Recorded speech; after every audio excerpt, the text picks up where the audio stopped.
Welcome to this explainer. Okay, today we are going to fundamentally redefine self-love. I want you to completely forget about the spa days and the luxury treatments just for a minute, because we're actually looking at self-love not as some selfish luxury, but as a disciplined, powerful framework for personal growth. And more specifically, we're going to look at how this exact mindset is the ultimate key to mastering really difficult skills, like, say, achieving English fluency. So let's just dive right into it. So, is self-love actually selfish? For a really long time, society has kind of told us that caring for oneself is arrogant, right? That it means you're being careless or that you're actively ignoring the needs of everyone else around you. And because of that, we often feel super guilty when we prioritize our own time to practice or learn or, frankly, just protect our peace. But we're going to totally challenge that preconceived notion today. Which brings us to Section 1, Redefining True Self-Love. A really common myth is this idea that self-love is just about being selfish or just seeking temporary comfort. But the reality is actually quite different. Real self-love, it's self-respect.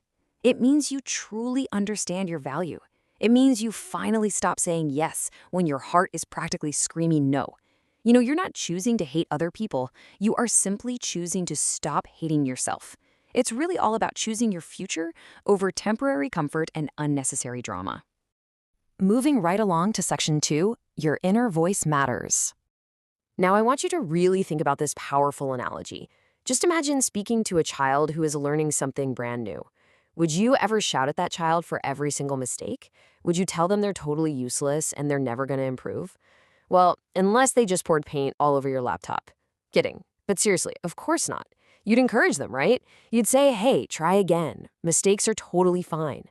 So why in the world do we speak so harshly to ourselves when we're learning a new skill, like a language? You are also learning. You need that exact same patience and support. We absolutely have to replace this toxic dialogue. When you use phrases like, my English is bad, or I always fail, you're repeating small, dangerous words that your mind actually starts believing. And your courage just evaporates. We need replacements. Instead of my English is bad, try saying, my English is improving. Instead of I always fail, tell yourself, I made a mistake, but I can improve. This tiny shift, it's literally a game changer.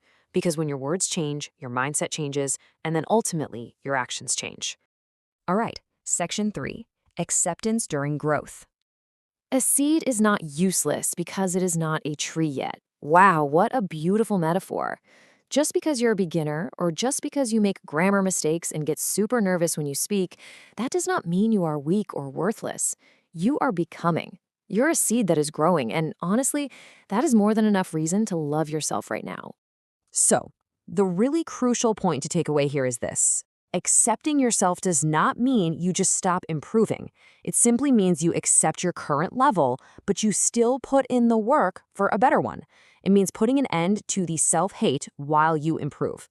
Always remember, slow progress is still progress. And once you stop wasting all that precious energy on beating yourself up, you can finally channel it into real, tangible growth. Next up is Section 4, Setting Boundaries and Standards. Here is a definition of a boundary that you absolutely need to remember. A boundary is a line of self-respect, not a wall of hate. It's what allows you to protect your peace without losing your kindness. Having boundaries absolutely doesn't mean you're being cold to other people. It just means you flat out refuse to lose yourself just to keep everyone else happy. Notice the stark contrast between these two approaches. A person without boundaries will often just accept disrespect. They'll stay totally silent when they're hurting, and they constantly over-explain themselves. But a person with boundaries, they purposefully prioritize their peace. They fiercely protect their time, they walk away from useless drama, and they actually have the courage to just say no. But here's the thing, boundaries aren't just for dealing with other people. You have to start saying no to your own bad habits too. Things like way too much doom scrolling, negative self-talk, overthinking, just plain laziness. These are the toxic behaviors that actively destroy your English practice and completely wreck your confidence. Let me tell you, protecting your time from useless distractions is a profound act of self-love. Which leads perfectly into Section 5, Discipline as Self-Love. You do not hate yourself into improvement. You love yourself into growth. I absolutely love that. Discipline really should be guided by daily support, not self-punishment. It's not about forcing yourself through immense pain. It's about gently guiding yourself because you actually know your future matters. So, what does this discipline actually look like in practice? Well, these actionable steps are exactly how you demonstrate self love. Step 1, practice English daily to build that future confidence. Step 2, read useful material to feed your mind.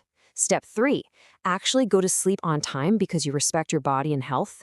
And step 4, avoid those toxic habits we just talked about. These are disciplined, conscious choices. Look, it feels super difficult to practice when you're exhausted, right? But you do it anyway because the future version of you absolutely depends on your discipline today. Moving to our final part, Section 6, Healing and Inner Strength. Listen, your past is just a chapter. It is definitely not your whole story. Look, maybe in the past, someone rudely laughed at your English.